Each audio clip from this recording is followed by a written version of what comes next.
ഇന്ത്യക്കും ശ്രീലങ്കയ്ക്കും ഇടയിലായി മാപ്പിൽ നോക്കിയാൽ ഒരു ചെറിയ കുത്തുപോലെ കാണുന്ന പാഴ്ദ്വീപ്. വെള്ളം കിട്ടാത്തത് കൊണ്ട് നേരാവണ്ണം പുല്ല് പോലും അവിടെ മുളയ്ക്കാറില്ല.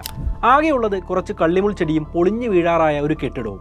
പക്ഷേ ഇന്ത്യൻ രാഷ്ട്രീയത്തെ പിടിച്ചു കുലുക്കുന്ന വിവാദമായി ആ ദ്വീപ് ഇപ്പോൾ ഉയർന്നു വന്നിരിക്കുന്നു. നിലവിൽ ശ്രീലങ്കയുടെ ഉടമസ്ഥതയിലുള്ള കച്ചദ്വീപിന്റെ പ്രസക്തി എന്താണ്? ചൈനയുടെ വെല്ലുവിളികളും കള്ളക്കടത്ത് മാഫിയകളും ഈ ദ്വീപ് കാരണം ഇന്ത്യക്കൊരു തലവേദനയാകുമോ? ഒരിക്കൽ ബ്രിട്ടീഷ് ഇന്ത്യയുടെ ഭാഗമായിരുന്ന രാമനാട് രാജവംശത്തിന് കീഴിലായിരുന്ന ദ്വീപ് എങ്ങനെ ഇന്ത്യക്ക് നഷ്ടപ്പെട്ടു? നമസ്കാരം, എൻ്റെ പേര് അനുരാഗ്. ഇന്ന് പറയാൻ പോകുന്നത് കച്ചദ്വീപിന്റെ കഥയാണ്. വീഡിയോ ഒന്ന് ലൈക്ക് ചെയ്യൂ, നമുക്ക് നേരെ വീഡിയോയിലേക്ക് പോകാം. ഇന്ത്യയുടെ തെക്കു ഭാഗത്ത് തമിഴ്നാടിനും ശ്രീലങ്കയ്ക്കും ഇടയിൽ സ്ഥിതി ചെയ്യുന്ന ഒരു ദ്വീപായിരുന്നു കഴിഞ്ഞ കുറച്ച് മാസങ്ങളായി ഇന്ത്യയിലെ ചൂട് പിടിച്ച ചർച്ചാ വിഷയം. എന്തുകൊണ്ട് ഈ വിഷയം ഇപ്പോൾ വിവാദമായി? BJPയുടെ തമിഴ്നാട് അധ്യക്ഷൻ കെ അണ്ണാമലൈ കച്ചദ്വീപ് വിഷയത്തെക്കുറിച്ച് കൂടുതൽ അറിയാൻ ഒരു RTI അഥവാ വിവരാവകാശം ഫയൽ ചെയ്തു. അതിന് ലഭിച്ച മറുപടി ടൈംസ് ഓഫ് ഇന്ത്യ പ്രസിദ്ധീകരിക്കുകയും ചെയ്തു. ആ റിപ്പോർട്ട് പ്രധാനമന്ത്രി ശ്രീ നരേന്ദ്രമോദി ട്വിറ്ററിലൂടെ ഷെയറും ചെയ്തു. തുടർന്ന് ഭരണപക്ഷവും പ്രതിപക്ഷവും ആരോപണങ്ങളും പ്രത്യാരോപണങ്ങളും ഉന്നയിച്ചു. അങ്ങനെയാണ് വിഷയം വിവാദമാവുന്നത്. ശരിക്കും എന്താണ് കച്ചദ്വീപ്? ഏകദേശം 1.9 മൈൽ നീളവും 300 മീറ്റർ വീതിയുമുള്ള 285 ഏക്കർ വിസ്തൃതിയുള്ള ഒരു ചെറു ദ്വീപാണിത്. തമിഴ്നാട്ടിലെ രാമേശ്വരത്തിന്റെ വടക്ക് കിഴക്ക് ഭാഗത്ത് ഇന്ത്യൻ തീരത്ത് നിന്ന് ഏകദേശം 20 കിലോമീറ്റർ അകലെ പാക് ഉൾക്കടലിലാണ് കച്ചദ്വീപ് സ്ഥിതി ചെയ്യുന്നത്. വെള്ളം കിട്ടാത്തത് കൊണ്ട് മുൾച്ചെടികൾ നിറഞ്ഞ ഒരു പാഴ്ദ്വീപാണിത്. സ്ഥിരമായി ഇവിടെ മനുഷ്യവാസവുമില്ല. ദ്വീപിലെ ഏക കെട്ടിടമെന്ന് പറയുന്നത് ഒരു ചെറിയ റോമൻ കത്തോലിക്ക പള്ളിയാണ്. 14ാം നൂറ്റാണ്ടിലെ ഒരു അഗ്നിപർവ്വത സ്ഫോടനത്തിന്റെ ബാക്കി പത്രമായാണ് ഈ ദ്വീപ് രൂപപ്പെടുന്നത്. അപ്പോൾ വീണ്ടും സംശയങ്ങൾ വരും. എന്തിനാണ് ആൾതാമസമില്ലാത്ത ഒരു പാഴ്ദ്വീപിന് വേണ്ടി ഇന്ത്യയും ശ്രീലങ്കയും തമ്മിൽ തർക്കങ്ങൾ നടക്കുന്നത്? എന്തിനാണ് ഭരണപക്ഷവും പ്രതിപക്ഷവും ഈ ഒരു ചെറിയ വിഷയം തിരഞ്ഞെടുപ്പിൽ പോലും ഉപയോഗിക്കുന്നത്? ഈ പറയുന്നത് പോലെ കച്ചദ്വീപ് ഇന്ത്യക്ക് അത്രയും പ്രധാനപ്പെട്ടതാവാൻ കാരണം എന്താണ്? ഈ കാര്യങ്ങളെല്ലാം മനസ്സിലാവാൻ ആദ്യം കച്ചദ്വീപിന്റെ ചരിത്രം മനസ്സിലാക്കണം. 16ാം നൂറ്റാണ്ട് വരെ ശ്രീലങ്കയുടെ ഭാഗമായിരുന്ന ജാഫ്ന രാജവംശത്തിന്റെ അധീനതയിലായിരുന്നു ഈ ദ്വീപ്. എന്നിരുന്നാലും 17ാം നൂറ്റാണ്ടോടെ ഇത് ഇന്ത്യയിലെ രാമനാഥപുരം ആസ്ഥാനമായ രാംനാട് രാജവംശത്തിന്റെ കീഴിലായി. പിന്നീട് ബ്രിട്ടീഷ് ഭരണത്തിൽ ഇതേ ദ്വീപ് മദ്രാസ് പ്രസിഡൻസിയുടെ ഭാഗമായിരുന്നു. അതുകൊണ്ട് തന്നെ ഇന്ത്യക്കും ശ്രീലങ്കയ്ക്കും ചരിത്രപരവും സാംസ്കാരികപരവുമായ പ്രാധാന്യവും അവകാശവാദവും ഈ ദ്വീപിന് മേലുണ്ട്. ഇത് മാത്രമല്ല, പണ്ട് മുതൽക്കേ ഇന്ത്യയിലെയും ശ്രീലങ്കയിലെയും മത്സ്യത്തൊഴിലാളികൾ മത്സ്യബന്ധനത്തിന്റെ കേന്ദ്രമായി കച്ചദ്വീപിനെ ഉപയോഗിച്ചിരുന്നു. എന്നാൽ 1974 ഇരു രാജ്യങ്ങളും സൈൻ ചെയ്ത മാരിടൈം എഗ്രിമെന്റ്, അതായത് സമുദ്ര കരാർ അനുസരിച്ച് കച്ചദ്വീപ് ശ്രീലങ്കയുടെ ഭാഗമായി. ആദ്യമേ തന്നെ, അതായത് 1921 മുതൽ തന്നെ ഒരു സമുദ്രാതിർത്തി രേഖ ഇന്ത്യക്കും ശ്രീലങ്കയ്ക്കും ഇടയിലുണ്ട്. എന്നാൽ പുതിയ കരാർ അനുസരിച്ച് സമുദ്രാതിർത്തി രേഖ 2 കിലോമീറ്റർ തെക്ക് കിഴക്കായി മാറ്റി നിർണയിച്ചു. അങ്ങനെ കച്ചദ്വീപ് ശ്രീലങ്കയുടെ ഭാഗമായി. അപ്പോഴും പക്ഷേ ഇന്ത്യൻ മത്സ്യത്തൊഴിലാളികൾക്ക് വിസയോ അതുപോലുള്ള രേഖകളോ ഒന്നും കൂടാതെ തന്നെ പഴയതുപോലെ കച്ചദ്വീപിലേക്ക് പ്രവേശിക്കാമായിരുന്നു. കപ്പലുകൾക്ക് പഴയപടി തന്നെ നിയന്ത്രണമില്ലാതെ യാത്രയും നടത്താമായിരുന്നു. എന്നാൽ 1976 രണ്ടാമത്തെ കരാറോടെ കഥ മാറി. അതിൽ പറഞ്ഞിരിക്കുന്നത് പ്രകാരം ഇന്ത്യക്കും ശ്രീലങ്കയ്ക്കും അതത് മേഖലകളിലെ മത്സ്യസമ്പത്ത് അടക്കമുള്ള വിഭവങ്ങൾക്ക് മേൽ അവകാശവും നിർണയിച്ചു. അതായത് ഇന്ത്യയിലെ മത്സ്യബന്ധന കപ്പലുകളും മത്സ്യത്തൊഴിലാളികളും ശ്രീലങ്കയുടെ മേഖലകളിലേക്ക് പ്രവേശിക്കരുത്. ഇതായിരുന്നു 1976 നിബന്ധന. എന്നാൽ കാലാവസ്ഥാ വ്യതിയാനം മൂലം മത്സ്യസമ്പത്ത് കുറയുന്നത് കാരണം മത്സ്യത്തൊഴിലാളികൾ കൂടുതൽ മത്സ്യബന്ധന സാധ്യതകൾ തേടി ആഴക്കടലിലേക്ക് കടന്നു. അവരറിയാതെ തന്നെ സമുദ്രാതിർത്തി രേഖകളും മറികടന്നു. 1983 മുതൽ 2009 വരെ LTTയും ശ്രീലങ്കൻ ഗവൺമെന്റും തമ്മിൽ ആഭ്യന്തര യുദ്ധം ശക്തമായിരുന്നു. ആ സമയത്ത് LTTയുടെ നിയന്ത്രണത്തിലുള്ള വടക്കൻ അതിർത്തികളിലൂടെ മത്സ്യത്തൊഴിലാളികൾ മീൻപിടുത്ത സ്ഥലത്തേക്ക് എളുപ്പത്തിൽ പ്രവേശിക്കുമായിരുന്നു. അതായത് ഇന്ത്യയിലെ മത്സ്യത്തൊഴിലാളികൾ ശ്രീലങ്കയുടെ സമുദ്രാതിർത്തി മറികടന്ന് അവിടെ പോയി എളുപ്പത്തിൽ തന്നെ മീൻ പിടിച്ച് തിരിച്ചു വരുമായിരുന്നു. എന്നാൽ 2009 ശ്രീലങ്കൻ സർക്കാരും LTTയും തമ്മിലുള്ള യുദ്ധം അവസാനിച്ചതോടെ ശ്രീലങ്കൻ സർക്കാർ സമുദ്രാതിർത്തി സുരക്ഷ കൂടുതൽ ശക്തമാക്കി മാറ്റി. ഇന്ത്യൻ മത്സ്യത്തൊഴിലാളികൾ സമുദ്രാതിർത്തി ലംഘിക്കുമ്പോൾ അറസ്റ്റ് പതിവാവുകയും ചെയ്തു. ശ്രീലങ്കൻ അധികാരികൾ ഇന്ത്യൻ മത്സ്യത്തൊഴിലാളികളെ അറസ്റ്റ് ചെയ്യുന്നതിന് പുറമെ അവരുടെ ഉപകരണങ്ങളും ബോട്ടുകളും കണ്ടുകെട്ടുന്നതും പതിവായി. 1976 കരാർ തമിഴ്നാട്ടിലെ മത്സ്യത്തൊഴിലാളികളെ സംബന്ധിച്ച് വളരെ വലിയൊരു തിരിച്ചടി തന്നെയായിരുന്നു. എങ്കിലും എങ്ങനെയാണ് നമുക്ക് കച്ചദ്വീപ് നഷ്ടപ്പെട്ടത്? വെറുതെ ഇന്ത്യ ഒരു കരാർ ഒപ്പിട്ട് കൊടുക്കില്ലല്ലോ. അത് മനസ്സിലാക്കാൻ നമ്മൾ കുറച്ച് പുറകോട്ട് പോകണം. അതായത് ബ്രിട്ടീഷുകാരുടെ കാലത്ത് 1805 കച്ചദ്വീപിന്റെയും അതിന്റെ ഭാഗമായ മത്സ്യസമ്പത്തിന്റെയും സംരക്ഷണത്തിലുള്ള ജമീന്ദാരി അവകാശം തമിഴ്നാട്ടിലെ രാംനാട് രാജാവിന് നൽകപ്പെട്ടിരുന്നു. 1875 മുതൽ 1948 വരെ ഈ അവകാശങ്ങൾ മുടക്കം വരാതെ തുടർന്നു പോന്നു. പിന്നീട് ജമീന്ദാരി അവകാശങ്ങൾ 1948 നിർത്തലാക്കിയതിനെ തുടർന്ന് ദ്വീപിന്റെ ഉത്തരവാദിത്തം പൂർണ്ണമായും മദ്രാസ് പ്രസിഡൻസിക്ക് കൈവന്നു. ഇതിനെല്ലാം വളരെ കാലം മുന്നേ തന്നെ, അതായത് 1921 മദ്രാസ് ഗവൺമെന്റിന്റെ പ്രതിനിധികളും സിലോൺ എന്നറിയപ്പെടുന്ന ഇന്നത്തെ ശ്രീലങ്കയുടെ പ്രതിനിധികളും തമ്മിൽ മത്സ്യബന്ധന അവകാശങ്ങളെക്കുറിച്ചുള്ള ഒരു കോൺഫറൻസ് നടന്നിരുന്നു. അന്നാണ് ഈ ദ്വീപിനെ ചൊല്ലിയുള്ള തർക്കങ്ങൾ ആദ്യമായി ഉയർന്നു വരുന്നത്. അന്നത്തെ കാലത്ത് ഒരു സർവേയിൽ കച്ചദ്വീപിനെ സിലോൺ അവരുടെ ഭാഗമായിട്ട് അടയാളപ്പെടുത്തിയിരുന്നു. എന്നാൽ ദ്വീപിന്റെ ഉടമസ്ഥാവകാശം രാംനാട് രാജ്യത്തിനാണ് എന്ന് ചൂണ്ടിക്കാട്ടി ഇന്ത്യയിൽ നിന്നുള്ള ബ്രിട്ടീഷ് പ്രതിനിധികൾ ഇതിനെ വെല്ലുവിളിച്ചു. ഇത് സിലോണിന് ഇഷ്ടമായില്ല. അതിനുശേഷം അവർ ആ പ്രദേശത്ത് കൂടുതൽ അധികാരങ്ങൾ ഉപയോഗിക്കാൻ തുടങ്ങി. ഈ കാര്യങ്ങളൊന്നും തന്നെ വേണ്ട രീതിയിൽ പ്രതിരോധിക്കാൻ ഇന്ത്യക്കന്ന് കഴിഞ്ഞില്ല. 1944 കച്ചദ്വീപുമായി ബന്ധപ്പെട്ട് സിലോൺ ഗവൺമെന്റ് നിയമനിർമ്മാണവും നടത്തി. 1949 ഈ ദ്വീപ് നാവിക അഭ്യാസത്തിന് ഉപയോഗിക്കാനുള്ള ഇന്ത്യയുടെ ആഗ്രഹം സിലോണിന്റെ വെല്ലുവിളി മൂലം നടന്നിട്ടുമില്ല. പിന്നീട് ദ്വീപിനെ ഒരു നാവിക ബോംബിംഗ് റേഞ്ചായി സിലോൺ പ്രഖ്യാപിക്കുകയാണ്. 1950-51 കാലഘട്ടത്തിൽ വീണ്ടും നിയമനിർമ്മാണങ്ങൾ നടന്നു. 1955 ഒക്ടോബറിൽ ഈ ദ്വീപിലെ ഇതിനെ സിലോൺ എയർഫോഴ്സ് ആയുധ പരിശീലനത്തിനായിട്ട് ഉപയോഗിച്ചു. അന്ന് പക്ഷേ ഇന്ത്യ ഗവൺമെന്റ് യാതൊരുവിധ പ്രതിഷേധവും ഉയർത്തിയിരുന്നില്ല. ആദ്യ കാലഘട്ടങ്ങളിൽ ഈ പ്രദേശത്തിന് ഇന്നത്തേതുപോലെ അത്ര നയതന്ത്രമായ സുരക്ഷാ പ്രാധാന്യമില്ലായിരുന്നു. അതുകൊണ്ട് തന്നെ ഇന്ത്യ കച്ചദ്വീപിന്റെ കാര്യത്തിൽ അത്ര കരുതലെടുത്തില്ല എന്ന് പറയുന്നതായിരിക്കും ഏറ്റവും ശരി. പിന്നീട് 1970-കളിൽ കച്ചദ്വീപിന്റെ ഭാഗമായ പ്രദേശത്ത് എണ്ണ ഖനികളുടെ സാന്നിധ്യത്തെക്കുറിച്ച് ഇന്ത്യ മനസ്സിലാക്കി. പക്ഷെ അപ്പോഴേക്കും ധൃതിപ്പെട്ടുള്ള പ്രശ്നപരിഹാരത്തിന് ശ്രീലങ്ക ഇന്ത്യയുടെ മേൽ സമ്മർദ്ദം ചെലുത്തുകയാണ്. അതല്ലെങ്കിൽ അന്താരാഷ്ട്ര കോടതിയിലേക്ക് കാര്യങ്ങൾ പോകുമെന്ന് മുന്നറിയിപ്പ് നൽകി. 1973 ഏറെ എതിർപ്പുകൾക്കും ആലോചനകൾക്കും ശേഷം ഇന്ദിരാഗാന്ധി പ്രധാനമന്ത്രിയായിരുന്ന സമയത്ത് കൊളംബോയിൽ ഇന്ത്യയും ശ്രീലങ്കയും ഈ പ്രശ്നത്തിന്റെ തർക്കങ്ങളെല്ലാം പരിഹരിക്കാൻ വേണ്ടി ഒരു ഉന്നതതല ചർച്ച നടത്തി.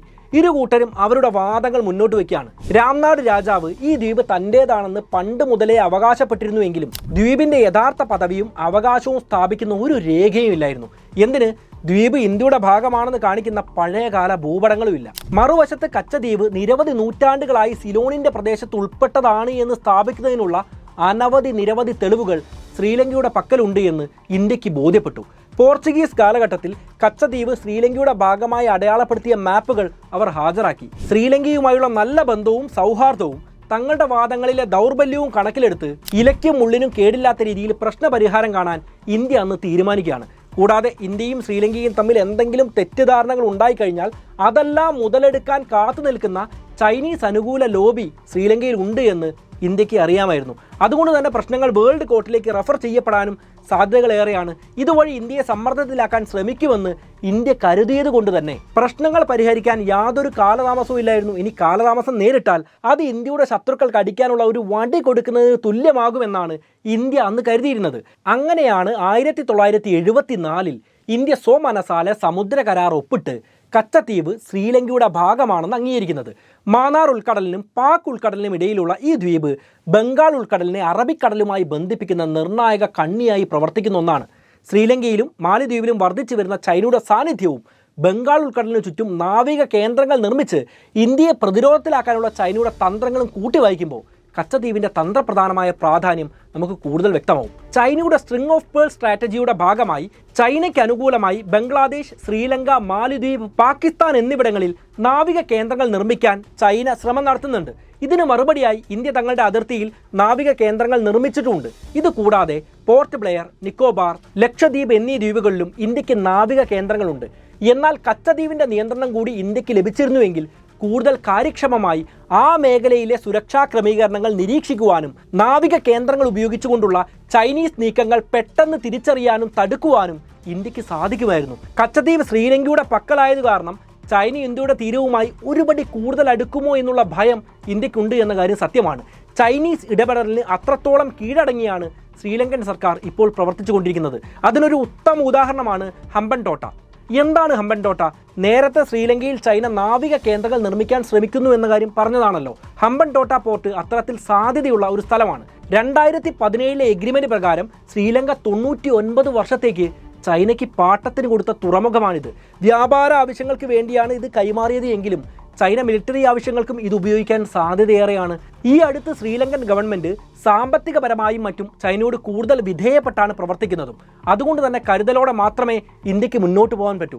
ഹമ്പൻടോട്ട പോർട്ടിന് മറുപടിയായി ശ്രീലങ്കയുടെ വടക്ക് കിഴക്കൻ ഭാഗത്തുള്ള ട്രിങ്കോമാലി തുറമുഖം സംയുക്തമായി വികസിപ്പിക്കാൻ ഇന്ത്യയെ അനുവദിക്കുകയാണ് ശ്രീലങ്ക ഇപ്പോൾ ചെയ്യുന്നത്. ചെന്നൈക്ക് ഏറ്റവും അടുത്തുള്ള തുറമുഖമാണ് ട്രിങ്കോമാലി. അതുകൊണ്ട് തന്നെ നയതന്ത്രപരമായും ഏറ്റവും പ്രാധാന്യമുള്ള ഒന്ന് തന്നെയാണിത്. ഹമ്പൻടോട്ട പോർട്ടിൽ $4.5 ബില്യൺ പെട്രോളിയം റിഫൈനറി സ്ഥാപിക്കാനുള്ള കരാർ ചൈനയുടെ സിനോപെക് എന്ന കമ്പനിക്ക് നൽകാനുള്ള ശ്രീലങ്കൻ മന്ത്രിസഭയുടെ സമീപകാല തീരുമാനം ഇന്ത്യയെ സംബന്ധിച്ചിടത്തോളം ആശങ്കാജനകമാണ്.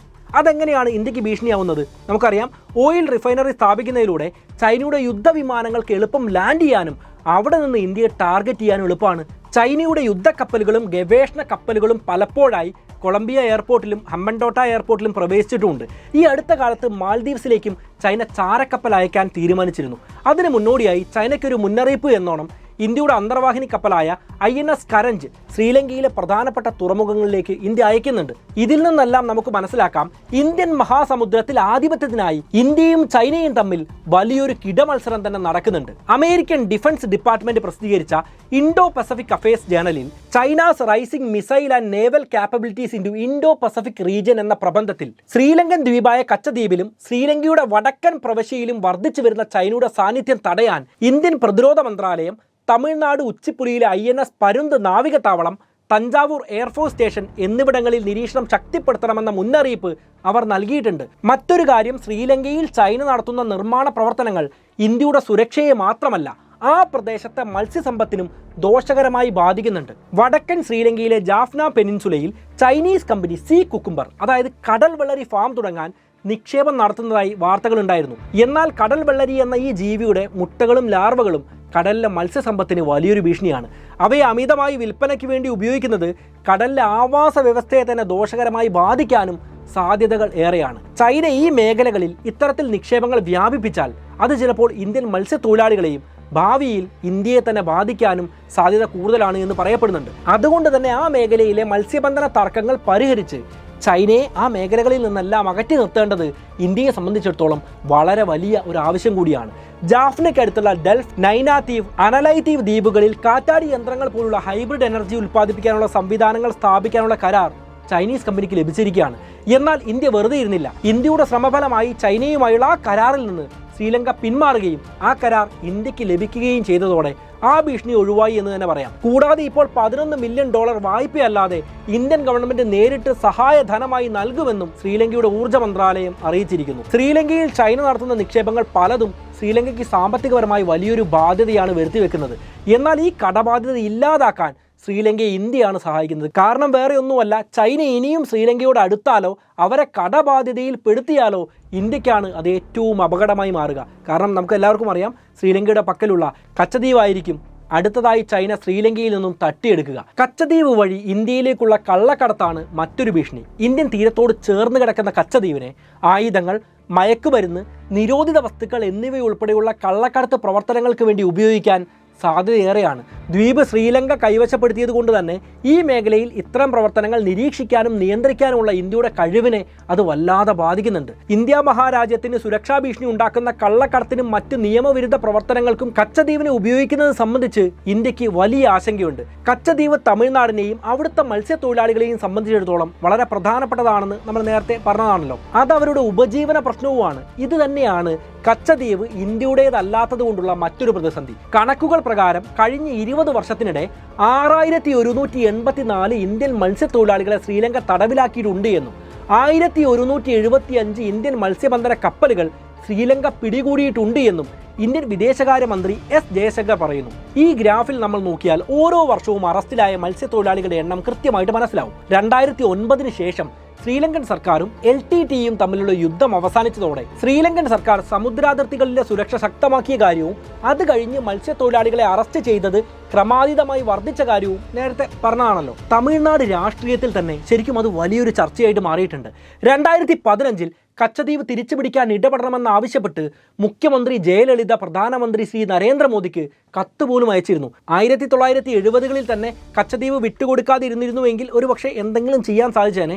ഇനിയിപ്പോൾ ദ്വീപ് തിരിച്ചു പിടിക്കുക എത്രത്തോളം സാധ്യമാണ് എന്ന കാര്യം നമ്മൾ ഇരുത്തി ചിന്തിക്കേണ്ടതാണ്. കാരണം ഇപ്പോൾ അത് മറ്റൊരു രാജ്യത്തിൻ്റെ ഭാഗമാണ്. തമിഴ്നാട് രാഷ്ട്രീയത്തിൽ വളരെ പ്രധാനപ്പെട്ട ഒരു കാര്യമായി കച്ചദ്വീപ് ഇപ്പോഴും നിലനിൽക്കുന്നു എന്ന കാര്യം ഇപ്പോൾ നിങ്ങൾക്ക് മനസ്സിലായിട്ടുണ്ടാവും. ശരിക്കും ഇപ്പോൾ നമ്മുടെ മുന്നിലുള്ള വഴി ചൈനയെ പരമാവധി ആ മേഖലയിൽ നിന്നും അകറ്റി നിർത്താൻ ശ്രീലങ്കയോട് കൂടുതൽ അടുക്കുക എന്നതും മേഖലയിൽ കൂടുതൽ ശ്രദ്ധ കേന്ദ്രീകരിക്കുക എന്നത് മാത്രമായിരിക്കും. എന്തായാലും തമിഴ്നാട് രാഷ്ട്രീയത്തിലെ ഒരു പ്രധാന വിഷയമായതുകൊണ്ട് തന്നെയാണ് അണ്ണാമലൈ ഈ വിഷയത്തെക്കുറിച്ച് ആർട്ടിഐ കൊടുക്കുന്നതും പിന്നീട് 2024 ലോക്സഭാ തിരഞ്ഞെടുപ്പ് സമയത്ത് തന്നെ പ്രധാനമന്ത്രി ശ്രീ നരേന്ദ്രമോദി ഈ വിഷയത്തെക്കുറിച്ച് ട്വീറ്റ് ചെയ്യുന്നതും അത് വലിയ ചർച്ചയ്ക്ക് കാരണമാവുന്നതും. കോൺഗ്രസിന്റെ കാലത്ത് കച്ചദ്വീപ് ശ്രീലങ്കയ്ക്ക് വിട്ടുകൊടുത്തു എന്ന് പ്രധാനമന്ത്രി ശ്രീ നരേന്ദ്രമോദിയും വിദേശകാര്യമന്ത്രി ശ്രീ ജയശങ്കറും ആരോപിക്കുന്നു. അതിന് മറുവാദമായി ശിവസേനയുടെ ഉദ്ധവ് താക്കറെ വിഭാഗത്തിലെ പ്രിയങ്ക ചതുർവേദിയും രംഗത്തെത്തുന്നുണ്ട്. അവർ 2015 RTI ഡോക്യുമെന്റിന്റെ ഒരു പ്രസക്ത ഭാഗമാണ് ഈ വിഷയത്തിൽ ട്വീറ്റ് ചെയ്യുന്നത്. ട്വീറ്റ് ചെയ്ത ഈ ഗവൺമെന്റ് ഡോക്യുമെന്റ് പ്രകാരം 1974 കരാറിന്റെ ഭാഗമായി ഇന്ത്യയുടെ പ്രദേശം ഏറ്റെടുക്കുകയോ വിട്ടുകൊടുക്കുകയോ ഒന്നും ചെയ്തിട്ടില്ല എന്നും പ്രസ്തുത പ്രദേശത്തിൻ്റെ അതിർത്തി ഒരിക്കലും നിർണ്ണയിക്കപ്പെട്ടിട്ടില്ല എന്നും വിദേശകാര്യ മന്ത്രാലയം തന്നെ സമ്മതിക്കുന്നതാണ് ഈ രേഖകളിൽ കാണുന്നത്. വാദങ്ങളും മറുവാദങ്ങളും എന്തു തന്നെയാണെങ്കിലും 1960-കളിലെയോ 70-കളിലെയോ സാഹചര്യമല്ല ഇന്നുള്ളത് എന്ന കാര്യം ഇന്ത്യക്ക് നന്നായിട്ടറിയാം. ശ്രീലങ്കയിൽ നയതന്ത്രവും സാമ്പത്തികപരവും സൈനികവുമായ നീക്കങ്ങൾ നടത്തി ചൈന ഇന്ത്യൻ തീരത്തോട് കൂടുതൽ അടുത്തുകൊണ്ടിരിക്കുകയാണ്.